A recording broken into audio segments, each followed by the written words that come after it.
देखो, current GK में जो आज अपने बात करने जा रहे हैं वो बहुत ही महत्वपूर्ण बात है। इससे पहले मैंने आपको इसके बारे में कुछ रूपरेखा बताई भी है। मैं बात करने जा रहा हूं बांग्लादेश में गृह युद्ध।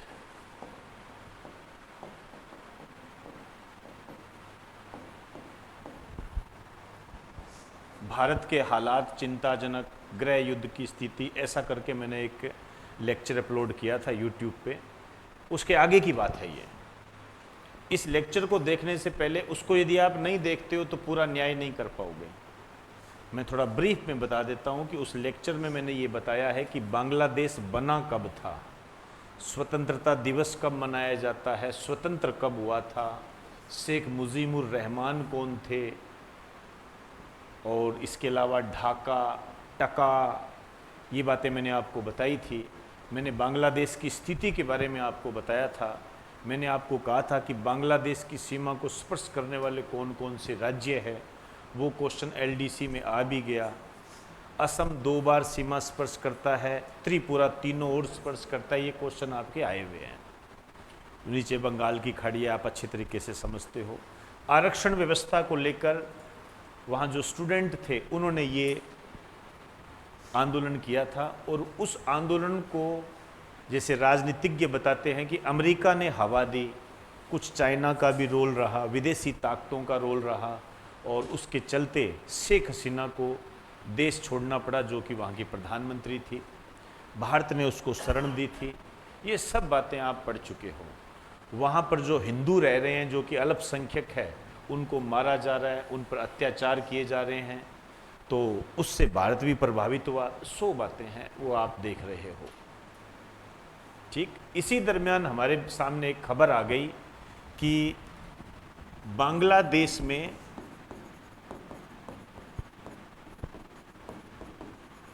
अंतरिम सरकार, एंट्रीम गवर्नमेंट बोलते हैं इंग्लिश में। एंट्रीम, एंट्रीम का मतलब क्या होता है? अस्थाई। ठीक है, अभी कुछ समय के लिए हम बना रहे हैं, वैसे नहीं है। इसका मतलब ये होता है अंतरिम सरकार के मुखिया बनाए गए हैं, हेड बनाए गए हैं, और वो है मोहम्मद यूनिस। मोहम्मद यूनिस ये बांग्लादेश में एक बहुत बड़ा नाम है। एक तरीके से आप इनको कह सकते हो, लेकिन इनके बारे में यही कहा जा रहा है कि बांग्लादेश में अंतरिम सरकार के मुखिया यही हिंदू अल्पसंख्यकों से बातचीत कर रहे हैं, उनकी समस्याओं का समाधान कर रहे हैं, उनको बुलाया भी है। ऐसी चीज़ें आप अखबारों में पढ़ रहे होंगे। ठीक है, तो मोहम्मद यूनिस, ये ध्यान रखें। अभी ये थोड़े टाइम पहले चर्चा में भी रहे थे, तो उसी चर्चा को आधार बनाकर आपके एसएससी में एक क्वेश्चन पूछ लिया गया था कि इन्हें शांति का नोबेल प्राइज़ कब मिला था। मैंने इसकी जिक्र क्लास में किया भी था, और मैंने पहले बताया भी हुआ है। इसके साथ मैंने जोड़कर बताया था एक वो नरगिस मोहम्मदी के बारे में, जिनको 2023 में शांति का नोबेल पुरस्कार मिला था। दोनों ही आए हुए हैं, और वो इसका जो क्वेश्चन बताए हुए हैं, ये टेलीग्राम के अंदर क्वेश्चन डाले हुए हैं। तो अब ये महत्वपूर्ण है, मोहम्मद यूनिस कौन है? पहली बात तो ध्यान रखना, इनका क्षेत्र कई तरीके में बंटा हुआ है। ये उद्यमी भी है, इंटरप्रेन्योर। ठीक है, एक तरीके से आप कह दीजिए उद्योगपति भी है, बिजनेसमैन भी है। ये बैंकर भी है, ये अर्थशास्त्री भी है, और ये समाज सेवी भी है। इनके बारे में ये बात कही जा रही है, तो ये ध्यान रखना। ये अंतरिम सरकार के ये मुखिया बने हैं, और आपको ये ध्यान रखना है, इन्हें वर्ष 2006 में यही पूछा था, इन्हें वर्ष 2006 में शांति का नोबेल पुरस्कार मिला। बहुत बड़ी बात होती है नोबेल पुरस्कार का मिलना, बहुत बड़ी बात होती है।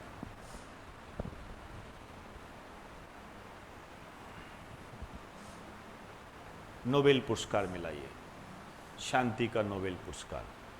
तो ये बहुत बड़ा चेहरा है एक मोहम्मद यूनिस बांग्लादेश के संबंध में। ये आने लायक क्वेश्चन है, मान के चलना। यदि ये नहीं पूछेंगे तो ये पूछ लेंगे, जो कि अभी थोड़े टाइम पहले के एग्जाम में जून में एग्जाम हुआ था, उसमें पूछा था। जून में जो एसएससी के पेपर हुए थे उसके अंदर आया था ये आप लोगों ने मुझे बताया था। 29 जून को एक एग्जाम हुआ था एसएससी का, उसमें आया था कि बांग्लादेश के समाज सेवी मोहम्मद यूनिस को नोबेल प्राइज़ कब मिला था, किस वर्ष मिला था। उसमें ऑप्शन था 2006। और अब इनको बांग्लादेश की सरकार का मुखिया बना दिया गया, तो अब कहना ही क्या, समझे ना। और भी मैंने इसके बारे में जिक्र किया था आपको, दो पार्टियों के बारे में मैंने जिक्र बताया था, अवामी लीग और बांग्लादेश नेशनलिस्ट पार्टी। खालिदा जिया, शेख हसीना, भूल कर भी मत भूल जाना, पहले वाले लेक्चर में दिया हुआ है ये। अब देखिए, अब जो शेख हसीना है उनका एक बयान आया है, शेख हसीना का बयान ये आया है। अब इससे देखो कैसे क्वेश्चन बनेंगे। इनका बयान क्या है, ठीक है, एक द्वीप है, मैंने कल उस संबंध में आपको डाला भी था, सेंट मार्टिन, लिख दीजिए, सेंट मार्टिन द्वीप यदि मैं अमेरिका को दे देती, अमेरिका को दे देती तो आज मैं प्रधानमंत्री होती।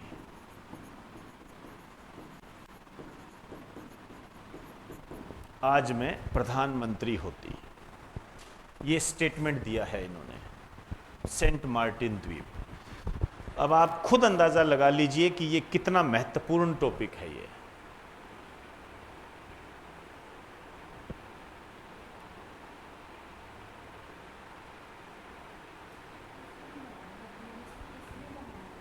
हैं? नहीं नहीं, अमेरिका नहीं है ये। देखो बांग्लादेश में सेना है, सब चीजें हैं, ऐसा नहीं है कि कोई तंत्र बिगड़ गया हो। आज आप इंडिया के संबंध में देख लीजिए, यदि ये स्थिति भारत के अंदर हो जाए तो फिर क्या भारत को कोई संभालेगा? नहीं, विपक्ष बैठा है ना। विपक्ष होता किस लिए? इसीलिए तो होता है, जनता उसको आगे करती है, सुप्रीम कोर्ट उसको आगे करता है, सेना उसको आगे करती है, और लोगों को वो चीजें मांगनी पड़ती है। ऐसा नहीं होता कि फिर वो जंगल राज हो जाए, ऐसा नहीं होता है। अब ऐसा हो जाए तो फिर वो उसका तो देखो फिर क्या कहे, समझे ना बात को। तो ये चीजें स्थितियों को सुधारने के लिए किया गया है। तो सेंट मार्टिन द्वीप अब आपके लिए इंपॉर्टेंट हो गया है, ये बहुत महत्वपूर्ण बात है, लेकिन इसके साथ साथ मैं बहुत सारी चीजें जोड़ूंगा। आइए, सबसे पहले तो इस सबूत को ले लीजिए कि अब जो मैं बंदरगाहों की बात करने जा रहा हूं, जो मैं द्वीप की बात करने जा रहा हूं, वो क्यों करने जा रहा हूं और क्यों इंपॉर्टेंट है, इसका एक प्रूफ ये है कि इस टाइप के क्वेश्चन इसके अंदर बने हुए हैं। तो आपसे पूछा जा सकता है कि सेंट मार्टिन द्वीप का संबंध किससे है, आसान सा क्वेश्चन। लेकिन इसके अलावा और कौन से बनेंगे वो एक अलग बात है। तो इसके अंदर जो आंसर होगा, चट्टोग्राम, ये पोर्ट है। आइए अब देखिए, ये इस तरीके का एक मैप है, ठीक है ना। देखो ये इंडिया है, ये बांग्लादेश है, ये पश्चिम बंगाल है, समझे ना। ये बांग्लादेश है पूरा, ये यहाँ पर वेस्ट बंगाल है, ठीक है ना। यहाँ पे मेघालय है, ये रहा, ये असम है, ठीक है ना। इधर आपका मिजोरम आ जाएगा, त्रिपुरा, ये मिजोरम है, इधर त्रिपुरा आ जाएगा, वो सब आपको बताए हुए हैं। यहाँ पर ऐसे कौन से द्वीप है, सबसे महत्वपूर्ण बात कि यहाँ पर ये जो द्वीप है ये कहाँ कहाँ पर है। बहुत सारे द्वीप है जो चर्चा में रहे। एक मोंगला द्वीप का नाम आया, वो भी अखबारों में चल रहा है उसका नाम, ये सब आपको पता होना चाहिए। तो एक रफली इसको बना लीजिए आप, रफली इसको बना लीजिए। मैं थोड़ा ऊपर कर देता हूँ इसको, ये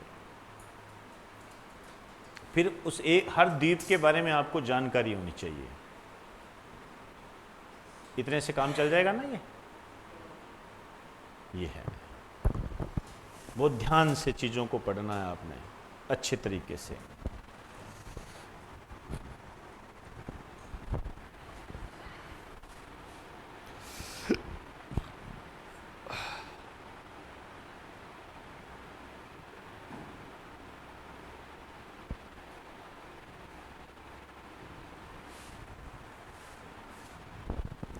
आपको देखो ये चीज़ें ध्यान रखनी है। ये जो ब्लैक ब्लैक ब्लैक आप देख रहे हो ये बांग्लादेश है, लेकिन इसके नीचे जो आप देख रहे हो ये म्यांमार है, पुराना नाम बर्मा। ये ध्यान रखना आपने भी, म्यांमार कहाँ से चालू हो जाता है, तो म्यांमार यहाँ से चालू हो जाएगा। ये मैं आपको इसलिए बता रहा हूँ कि म्यांमार में जब आप नीचे की तरफ जाओगे, यहाँ पर एक पोर्ट है, पोर्ट यहाँ पर एक पोर्ट है, बात करूँगा उसके बारे में, ठीक है। इस पोर्ट का नाम है सितवे बंदरगाह या सितवे पोर्ट। ध्यान रहे मैं यहाँ पर बात करूँगा सितवे पोर्ट की, आप चाहे तो अलग हेडिंग डाल के कर लेना। तो सितवे पोर्ट किसका है? बांग्लादेश का, सॉरी म्यांमार का है। समझ गए ना बात को? ये जो आप देख रहे हो इधर इस साइड के अंदर, ये बांग्लादेश है। इसके नीचे की तरफ यहां पर ऐसे बना दीजिए, ये इसके नीचे की तरफ आप बना दीजिए। ये जो द्वीप है इसका नाम है सेंट मार्टिन द्वीप, सेंट मार्टिन द्वीप। इसको पहले ही लगा दीजिए मोस्ट इंपॉर्टेंट। हालांकि और भी बहुत सारी चीजें इंपॉर्टेंट है, लेकिन इसको तो लगा ही दीजिए, सेंट मार्टिन द्वीप। और सितवे भी इंपॉर्टेंट है। ये क्यों है सब बताऊंगा आपको, इन सब के नाम आ रहे हैं आगे, ठीक है। ऊपर की तरफ जब हम चलेंगे, यहां पर जब आप गौर से देखते हो, ये यहां पर एक पोर्ट है। इस पोर्ट का नाम है कॉक्स बाजार। ये बाजार नहीं है, ये पोर्ट है, कॉक्स बाजार।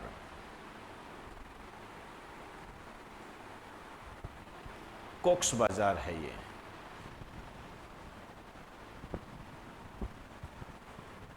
चलें थोड़ा और ऊपर की तरफ जाओगे, अभी आपने एक बंदरगाह पढ़ा, मैंने क्वेश्चन के रूप में आपको बताया, चटगांव। मैं जानबूझकर चटगांव लिख रहा हूं, ये चटगांव जानबूझकर लिख रहा हूं, ठीक है ना, क्योंकि चट्टोग्राम भी बोलते हैं, चटगांव भी बोलते हैं, ऐसे कई नाम है इसके।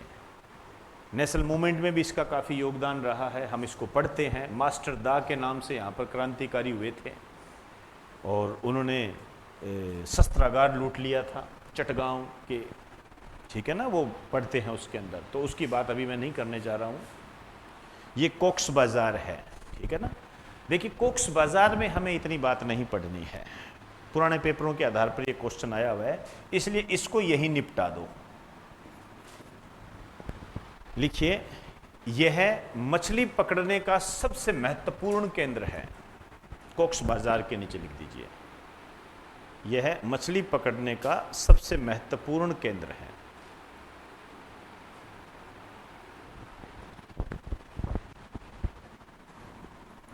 फिर इसके नीचे लिख देना, बांग्लादेश का दक्षिणतम प्रायद्वीप। एक तरीके से ये प्रायद्वीप है, पेनिनसुला, प्रायद्वीप। प्रायद्वीप समझते हो क्या? प्रायद्वीप का मतलब होता है जिसके तीनों ओर पानी होता है और एक और स्थल होता है। ये सब ज्योग्राफी में आपको जनरल जीके में बताया हुआ है।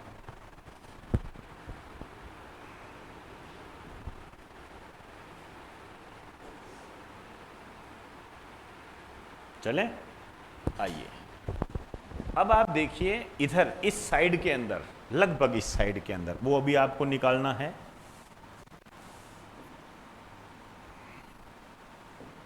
देखिए यहां ये बांग्लादेश है, मेरी बात को ध्यान से समझना।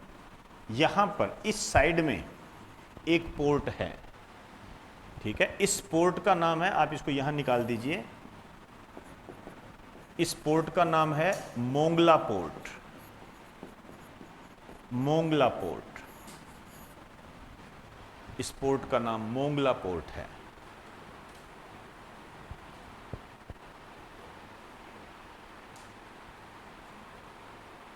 मोंगला पोर्ट। अब इसके नीचे मैं यहां बात करूंगा, आप चाहो तो अलग से बना लेना, मुझे वो ऐतराज नहीं है आपसे कोई इसी तरीके से, ठीक है ना।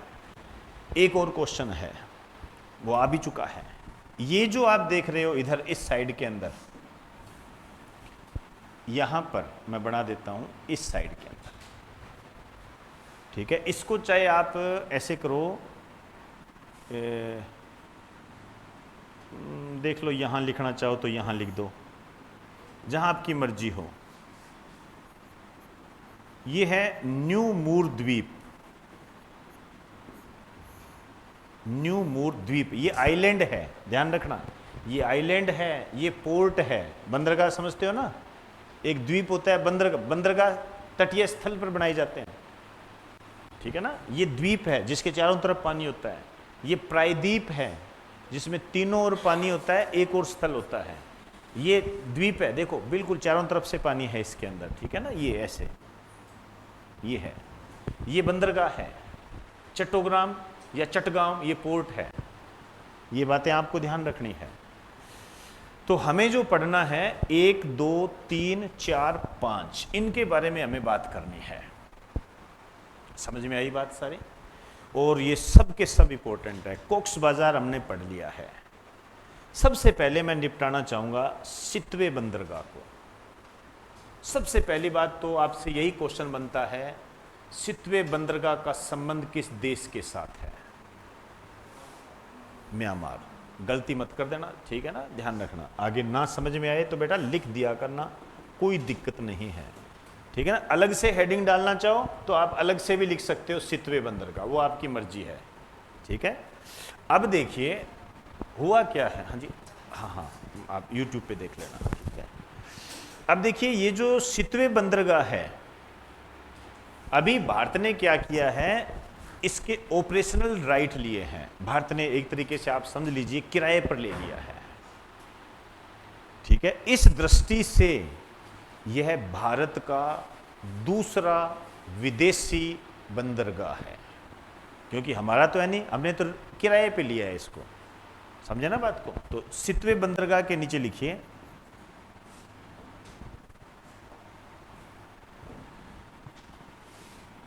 सितवे बंदरगाह के नीचे लिखिए भारत का दूसरा विदेशी बंदरगाह या पोर्ट। आप इसमें कह सकते हो ऑपरेशनल राइट्स, मतलब इसको ऑपरेट करने के जो अधिकार, समझते हो ना इस बात को। ऑपरेशनल राइट्स भारत के पास है, भारत के पास है। और मजेदार बात बताऊं आपको, ये लेटेस्ट है, मई 2024 अभी का है। ये दूसरा विदेशी बंदरगाह है भारत का। पूछा जाएगा, ये कोई किंतु परंतु नहीं है इसके अंदर, दूसरा बंदरगाह है, ठीक है। अब ये जो सितवे बंदरगाह है, आइए एक और बात के लिए काम की चीज बताता हूं। ये कहां पर है? बांग्लादेश का एक प्रांत है रखायान प्रांत, सॉरी माफी चाहूंगा, मेरे मुंह से बांग्लादेश निकल गया, म्यांमार।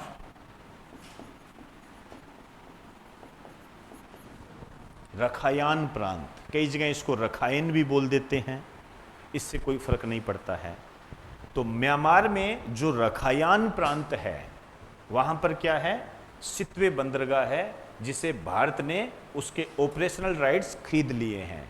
मतलब अब इस पर काम भारत करेगा, इसको विकसित करना है, कौन सी दुकान यहाँ खोलनी है, जो भी राइट्स है वो इसके पास है। जैसे इस पूरे हॉल पर राइट्स किसका है? मेरा है, समझे ना, इस तरीके से राइट्स हो गया। इस दृष्टि से यह भारत का दूसरा विदेशी बंदरगाह है। उसको पहले विदेशी बंदरगाह को बताने से पहले आपको बता दूं, इस पर भी एक क्वेश्चन आया हुआ है, कोई बता सकता है? मुझे बड़ा अच्छा लगेगा यदि कोई इस पे क्वेश्चन बना दे। बताइए। है नदी से संबंधित है, ठीक है, वो भी है। और इसके अलावा इससे भी ज्यादा टॉप का क्वेश्चन आया हुआ है, वर्तमान में चर्चा में भी रहते हैं, हम बोलते रहते हैं, हटा दो इन्हें, फेंक दो, बाहर निकाल दो, कांग्रेस इनको समर्थन देती है। हाँ, रोहिंग्या। हाँ, ये क्वेश्चन आया हुआ है। हालांकि आपके क्वेश्चन तो सिर्फ इतना ही आया था कि रोहिंग्या मुसलमानों का संबंध किस देश से है, तो उसमें बांग्लादेश था, म्यांमार था, लोग बांग्लादेश पर टूट पड़े थे, बांग्लादेश के नहीं थे, म्यांमार के थे वो इस प्रांत से है। लिखिए, यहां पे लिखो, इस प्रांत का संबंध रोहिंग्या मुसलमानों से है। आ चुका है। इस प्रांत का संबंध रोहिंग्या मुसलमानों से है।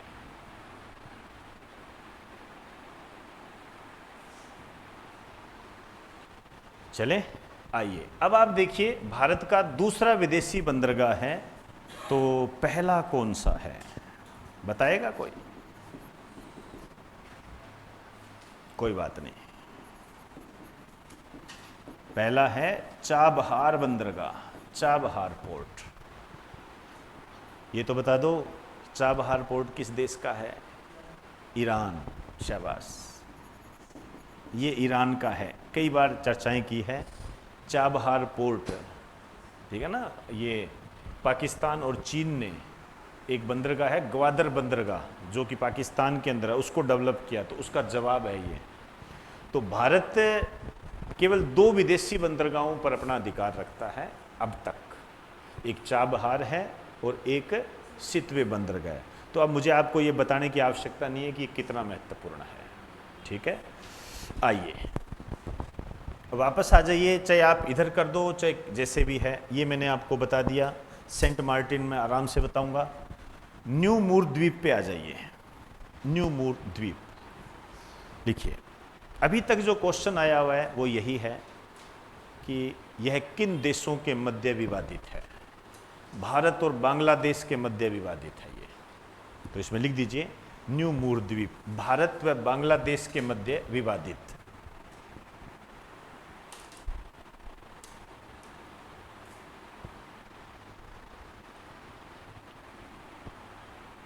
अब मुझे एक बात बताइए, ये आपको लिखाने की जरूरत है क्या? यदि आपसे ये क्वेश्चन आ जाए कि न्यू मूर द्वीप कहाँ पर स्थित है, वो दे दे अरब सागर, बंगाल की खाड़ी, प्रशांत महासागर, तो दे दोगे जवाब? इतना मैं मान के चलता हूँ कि कचरा पट्टी लिखाने की आवश्यकता नहीं है।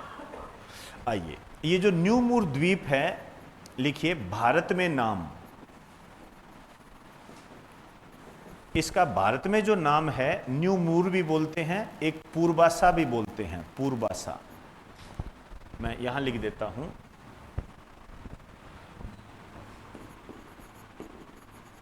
न्यू मूर द्वीप। ये तो लिखा दिया आपको कि भारत और बांग्लादेश के मध्य विवादित है। इसका जो भारत में नाम है न्यू मूर, एक नाम और होता है पूर्वासा, और इसका जो बांग्लादेश में नाम है ये लिख दीजिए दक्षिणी तलपट्टी।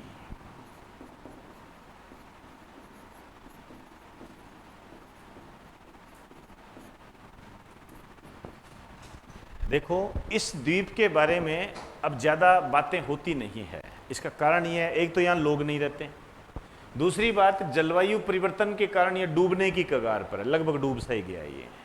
तो इसमें लिख दीजिए क्लाइमेट चेंज के कारण, क्लाइमेट चेंज के कारण यह द्वीप डूबने की कगार पर है। क्लाइमेट चेंज के कारण यह द्वीप डूबने की कगार पर है। क्लाइमेट चेंज के कारण यह द्वीप डूबने की कगार पर है।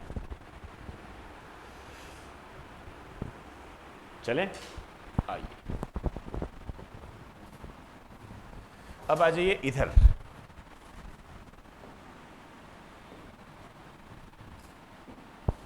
मोंगला, मोंगला, इसमें लिखिए चीन इस बंदरगाह पर, मोंगला पोर्ट के नीचे लिखो चीन इस बंदरगाह पर प्रबंधन हासिल करना चाहता है।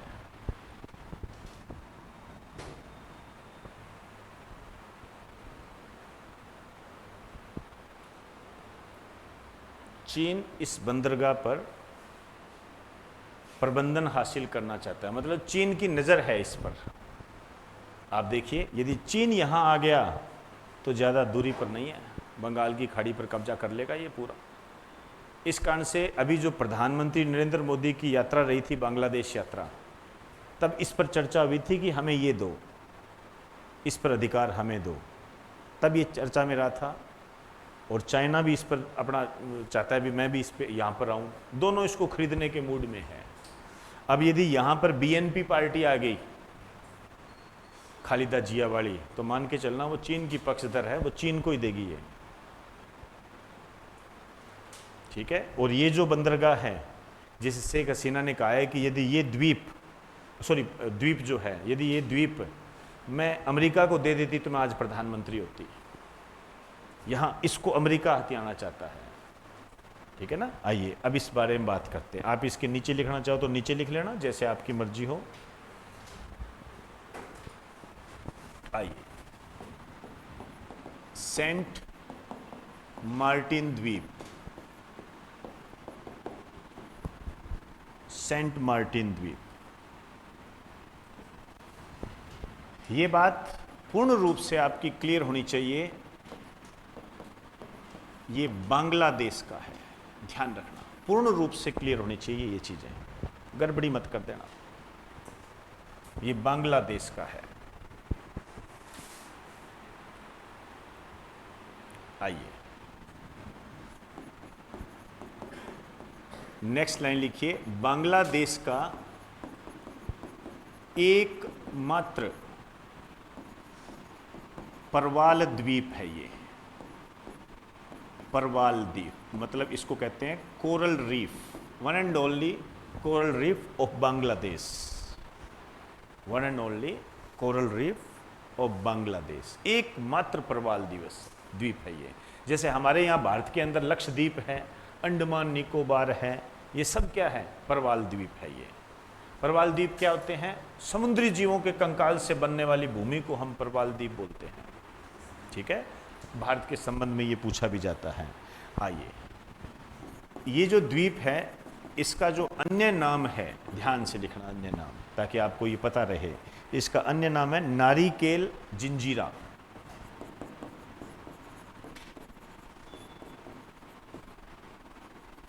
नारिकेल जिंजीरा,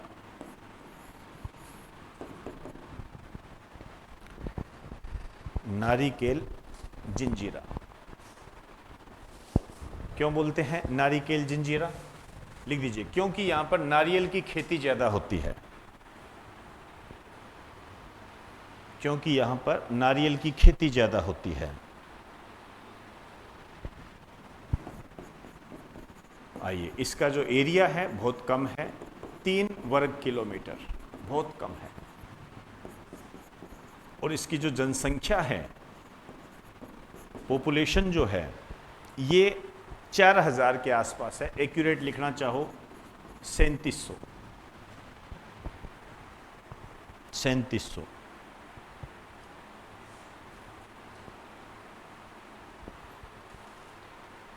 आइए देखो, अब आपको ये थोड़ा सा ध्यान रखना है, 2 बातें इसकी विशेष है जो आपके एग्जाम में आ सकते हैं। हो सकता है जनसंख्या वगैरह ना पूछे आपसे, विशेष क्या बात है।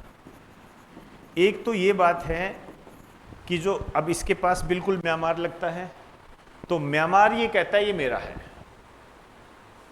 मेरा है। ये मामला इंटरनेशनल कोर्ट तक गया हुआ है, जो समुद्री विवादों से संबंधित निपटारा करती है, उससे संबंधित जो कोर्ट है वर्ल्ड के अंदर, वहाँ भी गया हुआ है, और उस कोर्ट ने भी इसको बांग्लादेश का ही माना है। इस कारण से वैसा नहीं है, लेकिन फिर भी समय समय पर ये बात उठती रहती है, म्यांमार ये कहता है कि ये हमारा है। तो आपसे ये पूछा जा सकता है कि जो सेंट मार्टिन द्वीप है ये किन देशों के मध्य विवादित है। ये बांग्लादेश और म्यांमार के बीच में विवादित द्वीप है। तो पहला लिख दीजिए, ये बांग्लादेश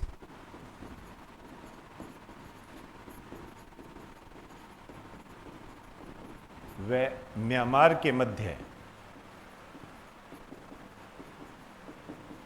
विवादित है, डिस्प्यूटेड है।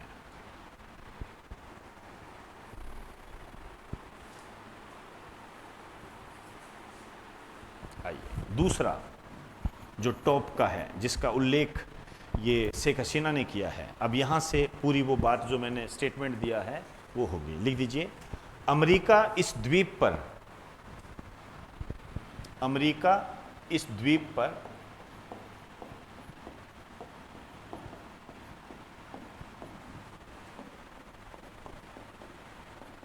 सैन्य अड्डा स्थापित करना चाहता है।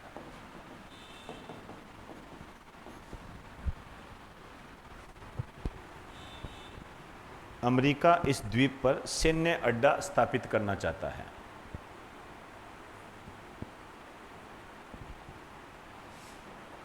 आर्मी एरिया स्थापित करना चाहता है। क्या कारण है? ये कारण आपको जानना पड़ेगा। पहला लिखिए, मलक्का जल संधि पर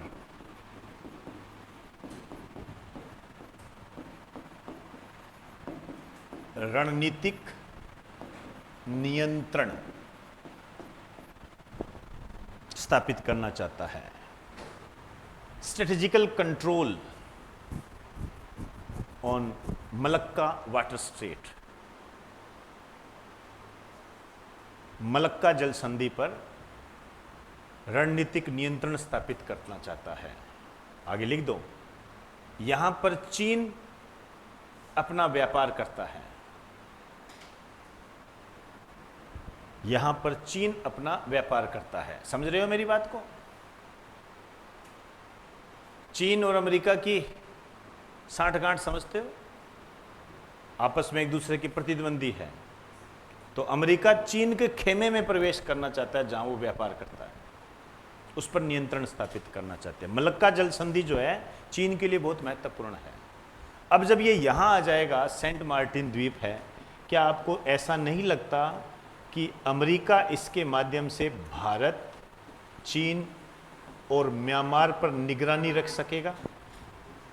रख सकेगा ना पूरी? लिख दीजिए दूसरा, अमेरिका भारत, चीन और म्यांमार की गतिविधियों पर निगरानी रख सकेगा।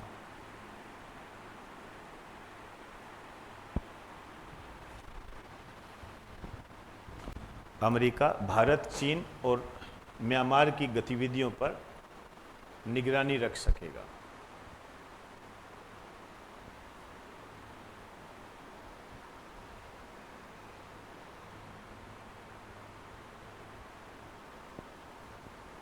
चले, आइए अब आप देखिए, मलक्का जल संधि के बारे में आपको थोड़ी जानकारी होनी चाहिए। देखो, ये इंडिया है,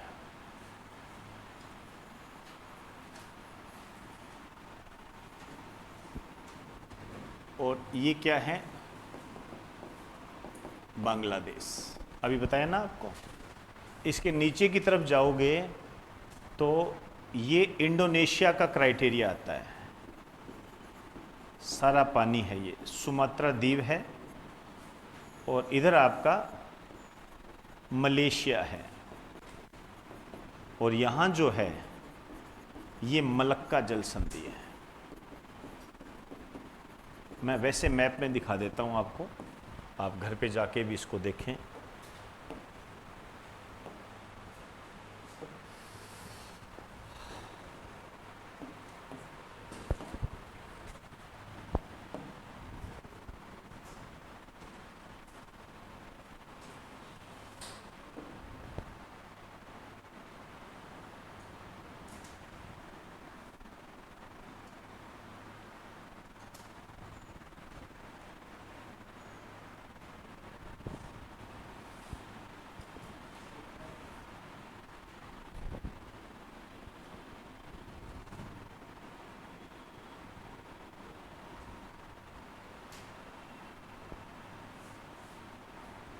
ये है जी, आप देखिए,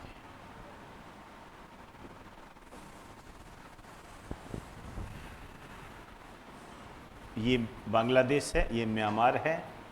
अब आप देखिए, ये सितवे बंदरगाह इधर है, ठीक है ना? ओ सॉरी, ये तो यहाँ सितवे बंदरगाह, ये सेंट मार्टिन द्वीप है ये। अब ये सेंट मार्टिन द्वीप है, ये आपका अंडमान निकोबार द्वीप समूह है। ये जो है आपका ये सुमात्रा द्वीप है, इंडोनेशिया का है, ये मलेशिया है, और ये जो पोर्शन आप देख रहे हो ये मलक्का जल संधि है। वर्ल्ड ज्योग्राफी में आपको पूरा बताया जाता है। अंडमान सागर, यहाँ पर जो क्राइटेरिया है ना, ये अंडमान सागर है, यहाँ पर जो क्राइटेरिया है जावा सागर है, इन दोनों को ये जोड़ता है। यहाँ से चाइना व्यापार करता है, तो सेंट मार्टिन द्वीप के माध्यम से अमेरिका क्या है, इस पर कंट्रोल रखना चाहता है ताकि चाइना पर थोड़ा सा मॉनिटर किया जा सके, उसको नियंत्रण में रखा जा सके। तो ये रणनीतिक चीज़ें होती है, इसके कुछ ना कुछ कारण होते हैं। समझ गए होंगे मेरी बात को। हो सकता थोड़ा सा बना लीजिए अपने हिसाब से, यदि अच्छा लगे तो। हाँ वैसे ठीक है, आपने बना लिया, बढ़िया, कोई दिक्कत नहीं। या हम इसको मलेशिया लिख दो, हल्का सा बना लीजिए, मतलब ये द्वीप को रिप्रेजेंट कर दो, और ये ना समझ में आए तो ये बना दीजिए, एक ही बात है। जोड़ने की बात है जहाँ पर, तो यहाँ अंडमान सागर है, कई बार ये चीज़ें पूछ ली जाती है, और ये जो है इस साइड में जावा सागर है। भाई पानी पानी को जोड़ता है, और सुमात्रा द्वीप और मलेशिया को ये अलग अलग करता है। तो द्वीप समझ में आए, बंदरगाह समझ में आए। सेंट मार्टिन द्वीप, सितवे पोर्ट, चट्टोग्राम या चट्टगांव, कॉक्स बाजार प्रायद्वीप, न्यू मूर द्वीप, मोंगला द्वीप, वो सब मैंने आपको बता दिए, ठीक है ना। ये चलिए जी, इसमें इतनी ही बात करेंगे अपने।